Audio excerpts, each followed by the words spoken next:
तर हे सर्व धर्मगुरू असे सांगतात की श्राद्ध हे करायलाच पाहिजे. यांनी तर आपले सगळे कर्म बिघडवण्याचा ठेकाच घेतला होता. पुण्यात्मांनो, पवित्र हिंदू धर्माच्या जे सद्ग्रंथ आहेत, पवित्र चारही वेद आणि पवित्र श्रीमद भगवद्गीता आणि पाचवा वेद जो परमात्मा कबीर देवजी यांच्या मुखकमलातून निघालेला आहे, तो सर्व गुणसंपन्न आहे, संपूर्ण आहे, सगळ्या ग्रंथांचा सार आहे. हे तर त्यांच्या हाती लागलं नाही, कारण संस्कृतच्या ज्ञानी लोकांनी हे तर नाकारलं होतं. कबीर देवाची वाणी तर एक अशिक्षिताची वाणी आहे असं म्हणून ते आपल्यापर्यंत येऊ नाही दिलं. तर यामध्ये जे पुराण आहे की हे पुराण ही एक अशी गोष्ट आहे, गीता आणि वेद चारही वेदांचा सारांश श्रीमद भगवद्गीता. तर या श्रीमद भगवद्गीतेमध्ये काळदेवाने काही व्यूहरचना करून घेतल्या होत्या युद्ध घडवून आणण्यासाठी, आणि जे वेदांशी समतोल राखतं ते गीतेतलं ज्ञान बरोबर आहे. तर आपण पाहिलं ते ज्ञान हे गॉड गिव्हन आहे, परमात्म्याने दिलेलं आहे. तर आपण परमात्म्याच्या आदेशाचे पालन करायचे आहे.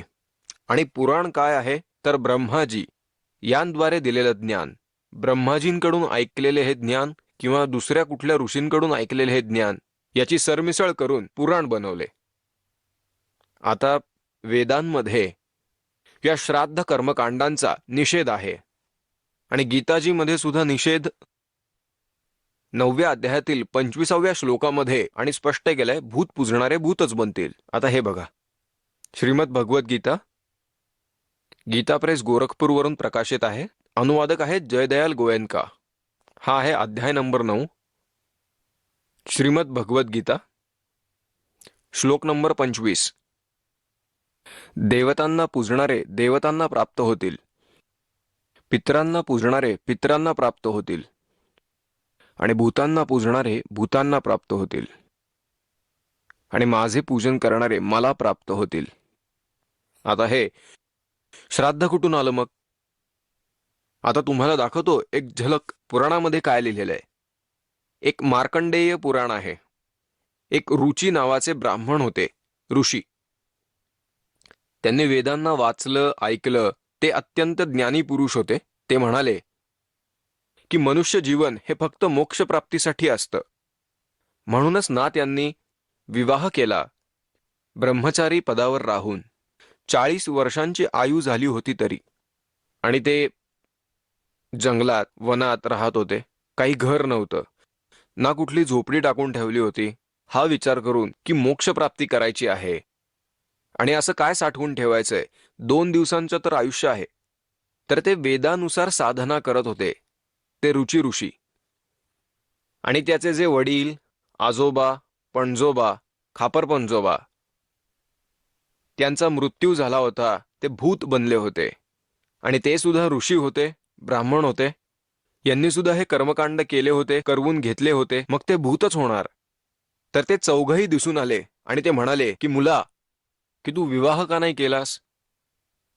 विवाह करून तू आमचं श्राद्ध केलं असतंस, आणि आम्हाला मोक्ष मिळाला असता.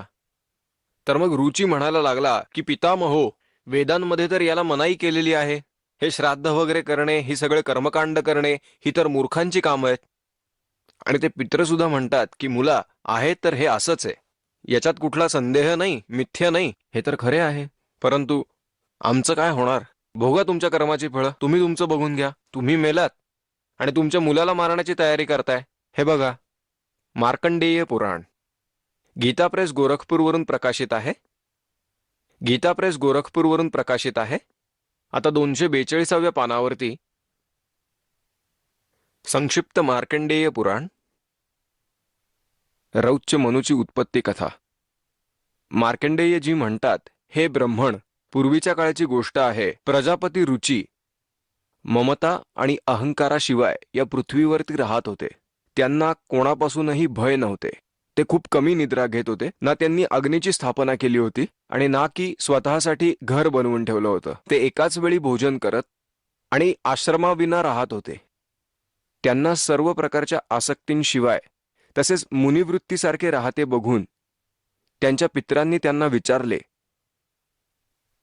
आणि आता हे बघा, हे 4 जण भूत बनलेत पुढे. हे रुची ऋषी आहेत आणि हे त्यांचे पूर्वज जे भूताची पूजा करून भूत बनलेले आहेत. आता हे सगळे एकत्र त्याला दिसले. पित्र म्हणाले, मुला, विवाह स्वर्ग आणि अपवर्गाचा हेतू असल्या कारणाने ते एक पुण्यमय कार्य आहे. हे तर त्या पित्रांचे उद्गार आहेत. ही तर पित्रांची वचनं आहेत जी आपला सल्ला देतात. ते तू का नाही केलंस?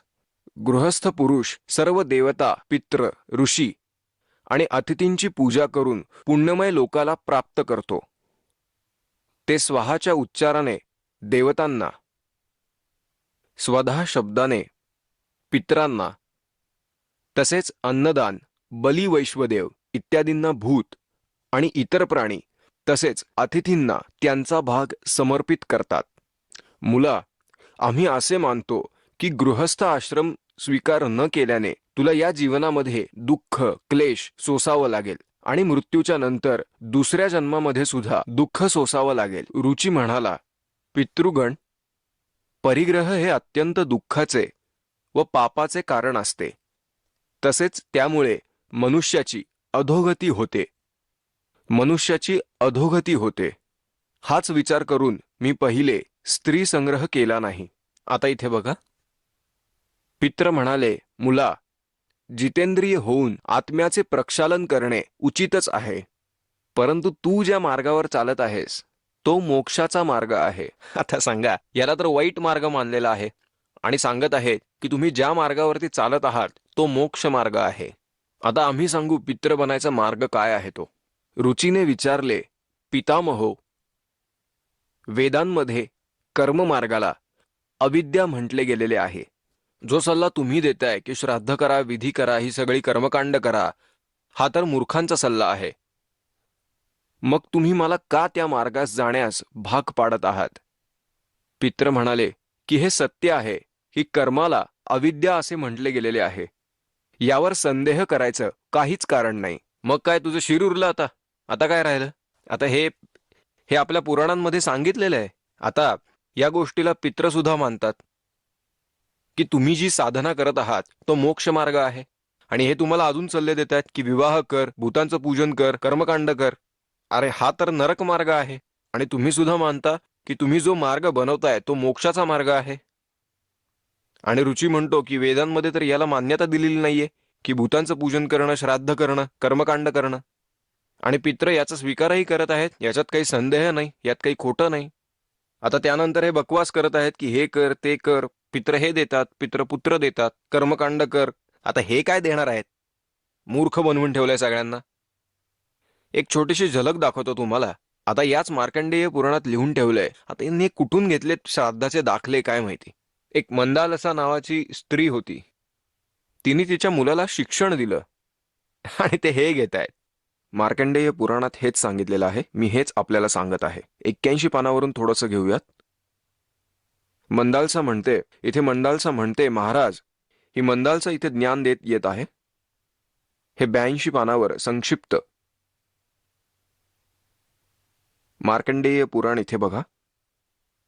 आता ही काय सल्ला देते की जे पित्र देवलोकामध्ये आहेत आणि जे तृतीय योनीमध्ये आहेत, जे पशु पक्षी बनलेले आहेत आणि जे मनुष्य योनीमध्ये किंवा भूत योनीमध्ये स्थित आहेत, भूत बनलेले आहेत, आणि ते पुण्यात्मा असो किंवा पापात्मा, जेव्हा भूक तहान याने व्याकुळ होतात तेव्हा त्यांना कर्म मार्गामध्ये असलेला मनुष्य पिंडदान व जलदान करून तृप्त करतो. याच प्रकारे तो देवतांना आणि अतिथींना सुद्धा तृप्त करतो. देवता, मनुष्य, पित्र, भूत, प्रेत, गुह्यक पक्षी, कृमी आणि कीटक इत्यादी यांचे जीवन सुद्धा मनुष्यावर अवलंबून असते. आता ही काय सांगतेय की जे पित्र देव लोकात आहेत, जे तृतीय योनीमध्ये आहेत किंवा ते मनुष्य योनीमध्ये अथवा भूत योनीमध्ये आहेत, ते पुण्यात्मा असोत किंवा पापात्मा, ते सर्व भूक तहान यामुळे व्याकुळ होत असतात. ते काय खाक देव लोकात आहेत, ते भुकेने मरतात, तहानेने मरतात. आता पुढे काय सांगतात हे आपण बघूयात. संक्षिप्त मार्कंडेय पुराण पान नंबर 92 वर. यांच्यामध्ये की जे नरकात निवास करतात, जे पशु पक्षी या योनीमध्ये पडलेले आहेत व जे भूत आणि प्रेत इत्यादी रूपात स्थित आहेत, या सर्वांना विधिपूर्वक श्राद्ध करणारा यजमान तृप्त करतो. कसे करतो ते ऐका. मनुष्य पृथ्वीवर जे अन्न टाकतो त्यामुळे पिशाच्य योनीमध्ये पडलेल्या पितरांची तृप्ती होते. जे जमिनीवर दाणे टाकलेले असतात, मुला स्नानाच्या वस्त्रामधून जे जल पृथ्वीवर टपकते त्यामुळे वृक्ष योनीमध्ये पडलेल्या पितरांची तृप्ती होते. आणि जे वाळलेले वृक्ष आहेत, स्नानाचे वस्त्र पिळल्यानंतर जे पाणी जमिनीवर टपकते त्याने वृक्ष योनीत गेलेले पित्र तृप्त होतात. अरे भल्या माणसांनो, एकदा काय झाले, परमात्मा कबीरजी काशीमध्ये गंगा घाटावर गेले होते. गंगेचा एक घाट बांधलेला आहे. तिथे हे ब्राह्मण लोक सूर्याला म्हणजे सूर्याकडे तोंड करून गंगेचे जल घेऊन तिथेच सोडत होते. कबीर साहेब त्या गंगेमध्ये गुडघाभर पाण्यात गेले आणि असं ओंजळभर पाणी घेऊन किनाऱ्यावर टाकत होते पूर्ण वेगाने. आता सारे पंडितजी आपलं सगळं काम सोडून कबीर साहेबांकडे बघायला लागले आणि विचारायला लागले, अरे कबीर, तू हे काय करतोयस? कबीरजी म्हणाले, आपण काय करताय हे मी विचारले नाही, तर तुम्ही काय विचारताय? पहिले तुम्ही सांगा की तुम्ही इथे काय करत होतात. आम्ही आमच्या पितरांना स्वर्गात जल पाठवत होतो. हे आम्ही इथे जल अर्पण करतो ना मंत्र म्हणून, हे असे सूर्याकडे तोंड करून, हे तिथे स्वर्गात आमच्या तहानलेल्या पितरांना जलप्राप्ती होते. परमात्मा म्हणाले, मी एक बगीचा लावलेला आहे माझ्या झोपडीसमोर. मी त्या नदीच्या कडेला थांबून माझ्या झोपडी लगतच्या बगीच्याला पाणी घालतोय. तेव्हा ते म्हणायला लागले, अरे भोळ्या माणसा, इतक्या दूरवर कसे जाईल हे जल? हे तर इथेच पडते. तू तुझ्या झोपडीच्या समोर जो बगीचा लावला आहेस त्याचे सिंचन याच्यामुळे कसे होईल? त्यावर ते म्हणाले, अरे जर लाख किलोमीटर दूर तुमच्या पितरांना स्वर्गात हे पाणी मिळू शकते तर 2 किलोमीटरला काय अडचण येईल? आता सर्व पंडितजी जागे झाले. त्यांनी आपल्या चुकीचा स्वीकार केला आणि कबीराला शरण गेले. आता पुण्यात्मांनो, आता तीच पद्धत इथे आहे बघा. आता आपण बघूयात. याच्या पुढे परत मार्कंडेय पुराण आपण वाचत आहोत 92व्या पानावरती. इथे 92व्या पानावरती. त्यामुळे वृक्ष योनीमध्ये पडलेले पित्र तृप्त होतात. आता हा वृक्ष तरी किती मोठा, आणि कपड्याचं पाणी पडतंय गंगेच्या किनारी. आता सांगा, हा वृक्ष कसा तृप्त होईल? त्याला तर बादली भरून पाणी घालावं लागेल. तर बघा, तर कोणाला मूर्ख बनवत आहे ते. आता स्नानानंतर आपल्या शरीरावरून जे पाणी पृथ्वीवर पडते त्यामुळे त्या पितरांची तृप्ती होते की जे देव भावाला प्राप्त झालेले आहेत. आता यांची अक्कल बघा. म्हणतात की स्नानानंतर पाण्याचे जे थेंब पृथ्वीवर पडतात ना, जे देवता बनलेल्या त्या पितरांची तृप्ती होते. आता एवढूशा पाण्याने त्या देवतांची काय खाक तृप्ती होणार? अरे बापरे, अकलेवरती पाणी पडलंय यांच्या. आता बघा, आता स्नानानंतर आपल्या शरीरावरून जे पाणी पृथ्वीवर पडते ना, त्यामुळे त्या पितरांची तृप्ती होते की जे देव भावाला प्राप्त झालेले आहेत. आता पिंडदानामुळे ना, जे पिंड बनवतात ना त्याचे अन्नकण पृथ्वीवरती पडतात. त्यामुळे पशु पक्षी योनीमध्ये पडलेल्या पितरांची तृप्ती होते.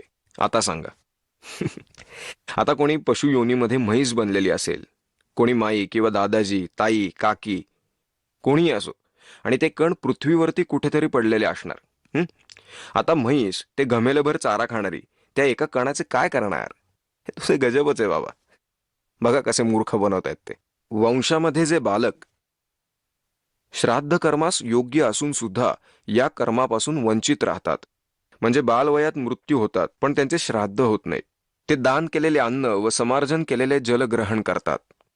ब्राह्मण लोक जेवणानंतर हात तोंड धुतात आणि नंतर चरण प्रक्षालन करतात. त्या पाण्यामुळे सुद्धा इतर पितरांची तृप्ती होते. मुला, उत्तम विधीपूर्वक श्राद्ध करणाऱ्या पुरुषांचे अन्य पित्र जरी दुसऱ्या योनीमध्ये गेलेले असले तरी त्यांची या श्राद्धामुळे तृप्ती होते. अनन्योपार्जित धनाने जे श्राद्ध केले जाते त्यामुळे चांडाळ आणि इत्यादी योनीमध्ये पडलेले पित्र तृप्त होतात. आता जे भूत प्रेत ही जी पित्र बनलेली आहेत, कोणी म्हैस बनलेले आहे, कोणी काटाडा बनलेले आहे, कोणी कावळा बनलेले आहे, आणि ते म्हणतात तेही तृप्त होतील. असे कसे होतील? आता 2-2 पोती खाणाऱ्यांचं एवढ्याने कसं भागेल? एकदा आदरणीय गरीबदास साहेबजी यांना गाव चुडानीमध्ये परमात्मा भेटले. सचखंडला नेऊन परत आणून सोडलं आणि तेव्हा त्यांना हे ज्ञान दिलं. त्यांचा एक शिष्य होता शेतकरी. तो तो गरीबदास साहेबांच्या बाजूलाच बसलेला असे दिवसभर आणि सत्संग ऐकत असे. दिवसभर त्यांचे विचार तो ऐकत होता, बसत होता. एक दिवस तो नाही आला. गरीबदास साहेबांनी विचारले की मित्रा, काल का नाही आलास? तेव्हा त्याने सांगितले, महाराजजी, काल माझ्या आईचे श्राद्ध होते. आमचे पंडितजी आले होते. त्यांनी सर्व श्राद्ध केले. त्यात पूर्ण दिवस मी व्यस्त होतो. ते ठीक आहे म्हणाले आणि परत सांगू लागला की मी उद्या पण येऊ शकणार नाही. गरीबदास साहेबांनी विचारले की उद्या काय विशेष आहे? तो म्हणाला की माझ्या वडिलांचे उद्या श्राद्ध आहे. ते म्हणाले ठीक आहे. परमात्मा आपल्याला पहिल्यापासून खूप समजावून सांगत होते, गरीबदास साहेबजी, पण आपली बुद्धी इतके काम करत नाही. आपण संसाराच्या व्यवहारालाच महत्त्व देतो. तर गरीबदासजी म्हणाले, एक काम कर मुला, जेव्हा तुझ्या वडिलांचे ते श्राद्ध करतील, तुमचे ते ब्राह्मण, त्यानंतर 2 व्यक्तींचे जेवण इथे घेऊन यायचे. आता त्या व्यक्तीने विचार केला की गुरुजी आपल्यासाठी मागवत असतील. जेव्हा त्याच्या गुरुजींनी सर्व काम केले, त्यांनी सर्व भोग भाग दिले, कावळ्यांना वगैरे खायला घातले, त्यानंतर उरलेले 2 माणसांचे भोजन घेऊन तो गरीबदास साहेबांच्या घरी आला. गरीबदास सुद्धा गृहस्थी होते, मुलं बाळवाले होते, शेतकरी होते, परंतु परमेश्वराच्या प्रेमाने प्रेरित झालेले होते, तत्वज्ञानी युक्त होते. त्यांचं शेत होतं, त्या भक्ताचे पण शेत होते. त्याच्याबरोबरच एक छोटासा तलाव होता, लेट म्हणतात त्याला. आणि ती व्यक्ती आली 2 माणसांचे जेवण घेऊन. गरीबदास साहेबजी म्हणायला लागले, ये माझ्या मागोमाग ये. त्या व्यक्तीने विचार केला की शेतात कोणी साधू संत आले असावेत, यांना भेटायला येत असतात.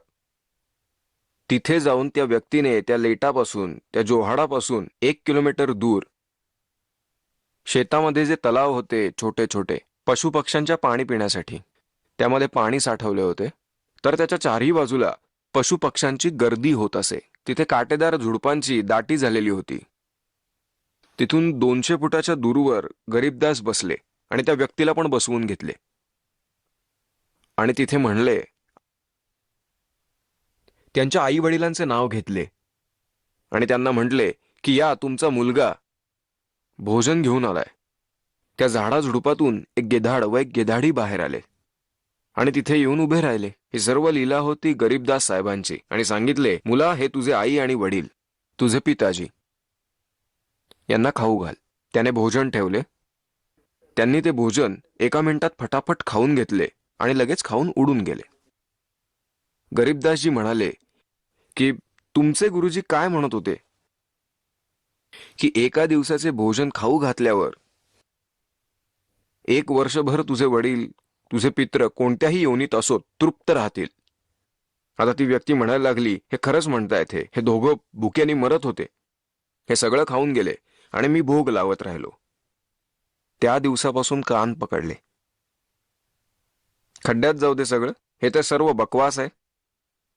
तर सोडून दिली सर्व लोकवेद आणि दंतकथा.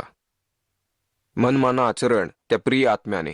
तर पुण्यात्मांनो, परमात्मा सांगत असत की तुम्ही 1 दिवस भोजन द्याल, तुमचे म्हणणे खरे आहे असे जरी मानले. तुमचे आई वडील जेव्हा जिवंत होते तेव्हा दिवसातून 2-2 वेळा तरी ते जेवतच होते ना. मग तुम्हाला 1 दिवस जेवल्यावर 364 दिवस जेवण्याची जरूरत नाही, हे असे संभव आहे का? 1 दिवस तुम्ही भोग लावलात, 364 दिवस काय खाणार ते? समजा तुमचे वडील कावळा झालेले आहेत, तर रोज भोग लावा. 2 चपाती तोडून रोज वरती फेका, तरच त्यांचे पोट भरेल. 1 दिवस हे करून काही उपयोग नाही. सांगण्याचे तात्पर्य हे आहे की जे झालेले आहे ते झालेले आहे. आता पुण्यात्मांनो, आपण जेव्हा सद्भक्ती करू तेव्हा ही साधना करण्याने आपले जे पित्र भूत प्रेत बनलेले आहेत, समजा ते कोणत्याही योनीमध्ये असोत, या पित्रवाल्या पद्धतीत त्यांना सुद्धा मोक्ष मिळेल तुमच्या भक्ती करण्यामुळे. तुम्ही तुमची भक्ती करीत राहा आणि वेळ आल्यानंतर ही सगळी तुमची पित्र वगैरे पण या साधनेमुळेच त्यांची मुक्ती होऊन जाईल. आता काय होते, जसे या पुराणात लिहिलेले आहे की 1000 ब्राह्मण भोजन करत असतील. जसे यांनी पित्रांची आणि भूतांची श्राद्धांची जी विधी सांगितलेली आहे, पित्रांसाठी जर ब्राह्मणांना भोजन घालायचे असेल तर ते विषम संख्येत असावेत. 1, 3, 7 म्हणजे 5, 7 असे असतील आणि बाकी सर्व समसंख्येत असावेत. अशा संख्येत जमवायला पाहिजे. विष्णू पुराणामध्ये लिहिलेलं आहे की 1000 ब्राह्मण जर जेवत असतील, भोजन करत असतील, तर त्यांच्यासमोर एक योगी, योगी म्हणजे भक्त, सच्चा भक्त, सत्साधक, सत्साधना करणारा परम अक्षर परमात्म्याचा जो साधक आहे तो वास्तविक भक्त म्हणजे योगी असतो. योगीचा अर्थ असा नाही की जे पोटातील पाणी हलवून दाखवतील, आसन वगैरे करून दाखवतील, ते योगी नाहीत. यांना एक असं समजा म्हणजे तर एक प्राकृतिक चिकित्सक म्हणू शकतो. योगी म्हणजे भक्त, परमात्मा प्राप्तीसाठी जो प्रयत्न करतो तो योगी भक्त म्हणजे खरा साधक. हे बघा, श्री विष्णू पुराण याचे अनुवादक आहेत मुनीलाल गुप्त आणि हे गीता प्रेस गोरखपूरवरून प्रकाशित आहे. हा आहे अध्याय 16 आणि तृतीय अंश आणि पान क्रमांक 213 वर इथे लिहिलेलं आहे, हे राजन, श्राद्ध करणाऱ्या पुरुषामुळे विश्व देवगण, पितृगण, मातामह आणि कुटुंबजण सर्व संतुष्ट होतात. हे भूपाल, पितृगुणाचा आधार चंद्रमा आहे आणि चंद्रमाचा आधार योग आहे, भक्ती, आणि म्हणून श्राद्धासाठी योगी जनास नियुक्त करणे हे अतिउत्तम. म्हणजेच सत्साधकाला, हे राजन, जर श्राद्ध भोजनासाठी 1,000 म्हणजेच 1000 ब्राह्मणांच्या समोर एक योगी जरी असेल तर तो यजमानांसहित सर्वांचा उद्धार करतो, म्हणजेच ब्राह्मणांचा पण आणि त्या यजमानांचा सुद्धा उद्धार करतो. पितरांचा तर होतोच. तर पुण्यात्मांनो, इथे तर आपण सर्व योगी आहात आणि जो भक्त आपल्याला इथे दान करतो तो आपल्याला भोजन करवतो, तर आपल्या पितरांचा उद्धार करेल हे सत्य जाणा. हा इतका योग्य मार्ग आहे. जे सत्य आहे ते त्यांनी ग्रहण केले नाही आणि असत्य ग्रहण केले. तर पुण्यात्मांनो, जसे वेद तुम्ही रुची ऋषीच्या कथेमध्ये बघितलं, मार्कंडेय पुराणामधील, की वेदामध्ये याला अविद्या म्हटलेले आहे, कर्मकांडाला. आणि पित्र ते मानत होते कारण ते सुद्धा ब्राह्मण होते, ऋषी होते, आणि ते म्हणतात की माझी दुर्गती होईल की तू जर श्राद्ध केलं नाहीस तर. आता जसे एक श्रद्धाळू म्हणतो, जसे आमचे वाडवडील म्हणतील की मुला श्राद्ध करा, तर आम्ही करायचे नाही का? करावे तर लागेलच. ही काही गोष्ट आहे? तर पुण्यात्मांनो, त्याची सुद्धा एक पद्धत आहे. जसे एखाद्याचे मूल विहिरीत पडले आणि कोणीतरी म्हणू लागलं की हा बुडतोय बुडतोय, तर यावर उपाय काय? तर त्याबरोबर उडी मारायची की काय? त्यामुळे त्याबरोबर तो पण बुडेल. पण वाचवण्याची सुद्धा एक पद्धत आहे. प्रथम एक मोठा दोर वरती बांधा, मजबूत असा, आणि त्याला खाली सोडून बुडणाऱ्या व्यक्तीला पकडून वर काढायचे. तर हे ते पित्र दिसले आहेत म्हणून आपण श्राद्ध घालायचे असे नाही, नाहीतर ते स्वतःहून विहिरीत उडी मारल्यासारखे होईल, म्हणजे बुडून मेल्यासारखे होईल. म्हणून श्राद्ध घालू नये. यासाठी हा मोठा दोर हा दास आपल्याला देईल. म्हणजे सद्भक्ती करा, दान धर्म करा, त्यामुळे या पित्रांचा सर्वांचा उद्धार होईल. हे आपण वाचलेले आहे. कारण सत्साधक हे भक्त आहेत. हे लाखो योगीजी एका महिन्यात येऊन भोजन करतात आणि मग एका जेवणात होणारा लाभ ते सांगत आहेत. तर हे आणि शास्त्रास अनुकूल असलेले साधन, यामुळे आपले तर कल्याण होईलच, पण आपल्या पित्रांचे सुद्धा होईल. आता जसे आपण ऐकले की या वेदांमध्ये याला मूर्खांची साधना सांगितली, हे तर योग्यच आहे. तर वेद काय आहे? तर वेद हे परमात्म्याचेच विधान आहे. हा तर परमात्म्याचाच आदेश आहे. आणि जे हे आमच्या पुराणांमध्ये लिहिलेलं आहे की जे पित्रांचे किंवा ब्रह्माजींचे किंवा जसे की मंदाल असं सांगत होती, ते जर सत्य मानले आणि याप्रमाणे जर आचरण केले किंवा दुसऱ्या कोणी ऋषीचा हा दिलेला आदेश आहे तर त्याचे पालन आपल्याला करायचे नाही. जसे एकदा एका व्यक्तीची फौजदाराशी ठाणेदाराशी दोस्ती झाली होती, डीएसपीशी, आणि त्या व्यक्तीचा जो शेजारी होता त्याला तो खूप त्रास देत होता.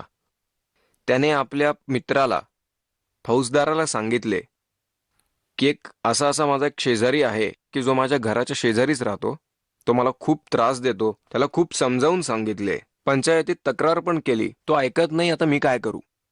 फौजदाराने सांगितले की त्याच्या डोक्यात काठी घाल, काय होईल ते नंतर बघू. फौजदाराच्या तो आदेश घेऊन त्याने त्याच्या आज्ञेचं पालन केलं, हाच विचार करून की त्याचा मित्र सांभाळून घेईल. मग त्या आपल्या शेजाऱ्याबरोबर त्याने भांडण केले, मारामारी केली आणि त्याच्या डोक्यात ती काठी लागली, त्यामुळे तो मरण पावला. आता तो तिथला ठाणेदार, तिथला प्रभारी होता, तर त्याने त्याला पकडून आणले आणि तुरुंगात टाकले आणि त्याला मृत्यूदंडाची शिक्षा झाली. आता राजाचा नियम होता की कोणाच्या हातून कोणी मारला गेला तर त्याला मृत्यूदंडाची शिक्षा होईल. आता त्या व्यक्तीने राजाचा नियम मोडला आणि आपल्या अधिकारी मित्राच्या आज्ञेचे पालन केले, ज्यामुळे राजाच्या नियमाचा भंग झाला आणि तो शिक्षेस पात्र झाला. अशा प्रकारे या पुराणात लिहिलेला जो आदेश आहे हा फौजदाराचा समजा. वेदांमध्ये सांगितलेले ज्ञान हे भगवंताचे संविधान आहे. हे संविधान जर आपण या फौजदाराच्या सांगण्यावरून तोडलं, पुराणातल्या या नकली धर्मगुरूंच्या सांगण्यावरून, आता या शास्त्रविरोधी साधना करवणाऱ्या या आचार्य आणि शंकराचार्यांच्या आदेशावरून आपण ही क्रिया केली तर आपण दंडित होऊ आणि आपण पित्रच होऊ. म्हणजे आपल्याला मृत्यूदंड हा मृत्यूदंडच मिळेल. तर अशी चूक आम्ही तर करणार नाही आणि तुम्ही पण करू नका.